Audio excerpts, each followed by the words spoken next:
Bonjour à tous chers mortels, c'est Dragma, on se retrouve avec les nouveautés du jour, et oui, il y en a quelques-unes. Alors, on attaque avec Canon, qui est un one-shot, d'ailleurs, je pensais que ce serait pas un one-shot. Alors, oh putain, sacré résumé.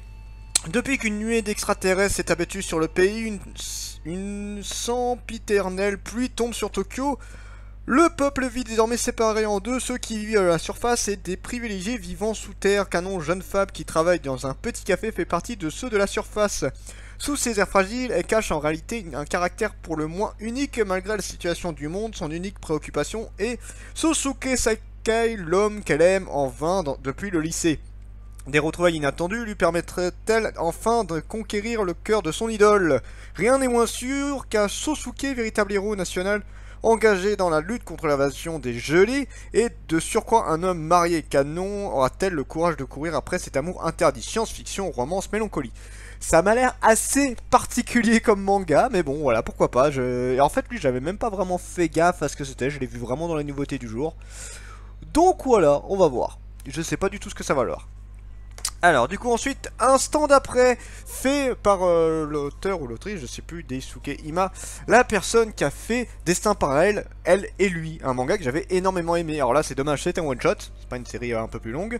La technologie rend-elle heureuse? Mesurez et utilisez votre chance grâce à des points, trouvez votre futur partenaire avec un test ADN, confiez vos enfants à une vidéosurveillance dernier cri, ne vous inquiétez plus pour les personnes âgées qui prennent désormais soin d'elles-mêmes et côtoyez la fille de vos rêves avec l'application de réalité virtuelle ultime. Daisuke Ime, les séries dessins parallèles, elle et lui s'en su, propose dans ce recueil d'histoires courtes une profonde réflexion sur l'impact de la technologie dans nos vies à travers des applications pas si imaginaires que ça.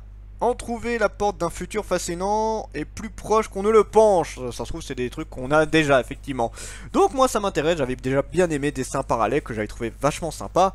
Donc on va voir, je n'ai pas la moindre idée de ce que ça va donner. Ensuite, Bandit 7 fait par Vega, d'ailleurs c'est étonnant, ils s'en font de plus en plus.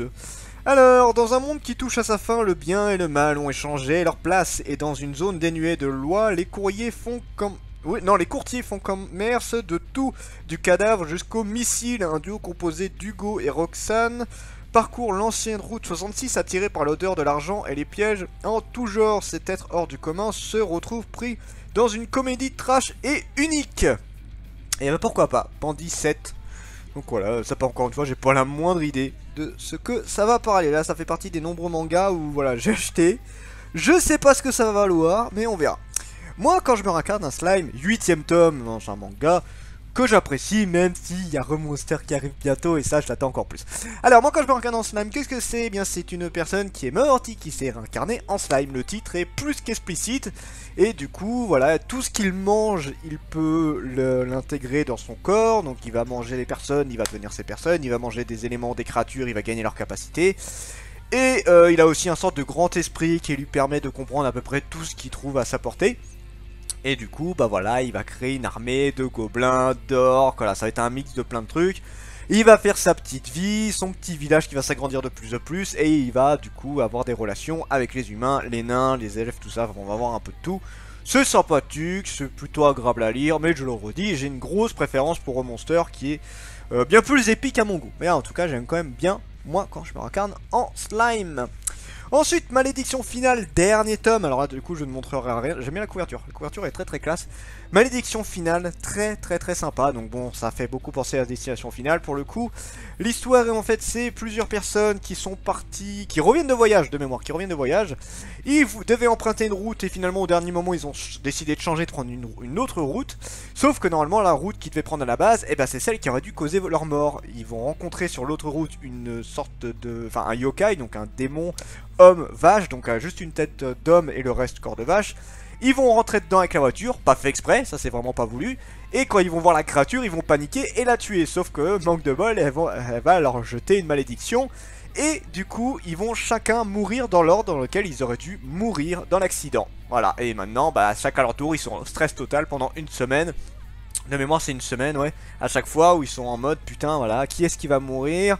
Et surtout, pendant ce temps-là, impossible de mourir. Le seul moyen vraiment d'arriver à la fin, bah, c'est d'essayer de résoudre ce maléfice. Et c'est compliqué, bien évidemment. En tout cas, très très bonne histoire. J'attends le final, mais j'attends de voir ce que ça va donner. Blue Flag, le deuxième tome, un manga qui était plutôt sympa. Maintenant, faut voir parce qu'ils ont lancé tellement de trucs. Voilà, l'histoire de base, c'est une jeune fille qui est amoureux du copain de notre héros, et notre héros est un petit peu amoureux d'elle aussi. Voilà, ça va tourner sur des triangles amoureux un petit peu dans ce style là.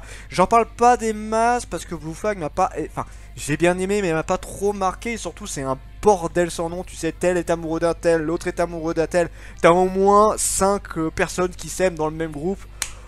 Waouh, ça fait beaucoup. Donc bon, c'est la jeune fille toute timide qui essaye de se, voilà, de se démarquer un peu pour que l'élu de son cœur la remarque, sauf que c'est pas évident, et on s'en doute forcément que finalement la personne qui est là pour l'aider, pour aller avec son ami, bah finalement tu sens qu'ils vont tomber amoureux l'un de l'autre.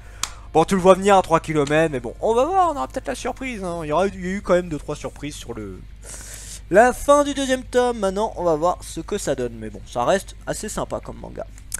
Le bateau de TSC qui est un copier-coller de Res pour moi, enfin un copier-coller, façon de parler, en moins bien, je vais dire ça comme ça clairement.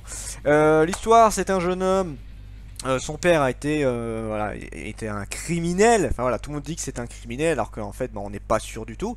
Et à un moment donné, il va retourner dans le passé, via une brume un petit peu chelou. En fait, de mémoire, il retournait dans le village en question et il est tombé sur une brume qui l'a fait arriver dans le village, mais plusieurs années en arrière. Donc il est pas encore né, son père et du coup est encore avec sa mère et tout. Et voilà, il va... Oui, non, non, il est pas encore né, effectivement. Actuellement, il est dans le ventre de sa mère. Et du coup, il va essayer de comprendre si son père est réellement le meurtrier. Si c'est pas lui, qu'est-ce qui a fait ça? Il va essayer de résoudre des affaires qu'il connaît, puisque dans le futur, on a tous les détails. Et il va se rendre compte qu'il se passe beaucoup de choses bizarres. Donc ça reste quand même un manga assez sympa, mais qui a pas le même peps qu'Elrazed, qui lui t'a accroché à mort. Et là du coup bah c'est bien, mais sans être à fond dedans. Enfin moi j'accroche pas autant. Goblin Slayer que j'ai déjà enchaîné, hein, c'est le premier manga que j'ai lu dans mes achats du coup, que j'ai lu sur le chemin, tout ça. Goblin Slayer que je trouve vraiment génial, super bien comme manga. L'histoire, eh bien, c'est un... Alors, en fait, on a les aventuriers, vous savez, qui s'occupent des missions, tout ça. Et lui, il est spécialisé dans la tuerie de gobelins. Les gobelins ont rasé son village, ont violé et tué sa sœur. Donc, autant vous dire qu'il a la rage contre ces créatures-là et il ne va faire que passer son temps. Son objectif, c'est seulement tuer du gobelin. Et il est prêt à tout. S'il faut utiliser des armes qui coûtent une blinde, enfin, pas forcément des armes, mais genre, tu sais, des parchemins qui servent pas spécialement à ça et tout. Il utilise tout et n'importe quoi. Il s'est spécialisé réellement dans la tuerie de gobelins. Et on va se rendre compte que les gobelins ne sont pas spécialement des créatures extrêmement faciles. Des gobelins un par un ou seulement des petits groupes de gobelins sont assez simples. Mais il suffit qu'il y ait un mage, enfin un chaman gobelin, un obgours, un champion gobelin ou des trucs du genre, et là ça devient tout de suite autre chose, et le manga te le montre bien d'ailleurs, c'est ça, c'est assez intéressant. Et voilà, ça tourne tout autour de ça, mais je trouve le manga juste génial. C'est extrêmement trash, c'est extrêmement bourrin, mais c'est vraiment très bien fait également. Franchement, j'aime énormément ce manga. Avant-dernier, en fait, il y en a un qui est juste derrière, il faudra que j'aille le récupérer après. Perce-Neige, et Perce-Neige, bah d'ailleurs, c'est celui qui m'a tiré le plus. Alors par contre, le résumé est très petit. Le manga choc de Rensuku Oshikiri, adapté au cinéma et qui a défrayé la chronique au Japon, quand l'heure seulement va beaucoup trop loin. Série en 2 tomes, d'ailleurs, qui sont assez gros, par l'auteur de High School Score Girl. Je suppose que c'est aussi Bibi Boy, de mémoire. Ce manga va vous traumatiser. Donc là, visiblement, c'est un manga qui parle de harcèlement, mais jusqu'à l'extrême, tu sais. Déjà, il y en a des pas sympas en soi dans notre vie en général, sauf que des fois ça va vraiment trop loin et ça peut aller jusqu'à la mort, et je suppose que ça va parler de ça. Et ça, j'ai vraiment hâte de le lire. Je pense que c'est un manga que je vais beaucoup apprécier. Beaucoup. Ensuite, je vais chercher le dernier, désolé, j'y avais pas pensé, en fait j'ai commencé à le lire et je l'ai posé sur mon lit et du coup j'ai oublié de le remettre. J'ai lu la moitié de celui-là, très sympa, je le dis d'avance. Alors, du coup, depuis la nuit des temps, des créatures de légende appelées Kemono vivent cachées des hommes. Avec l'expansion de la civilisation humaine, ils ont été chassés de leur habitat naturel et leur existence est désormais menacée.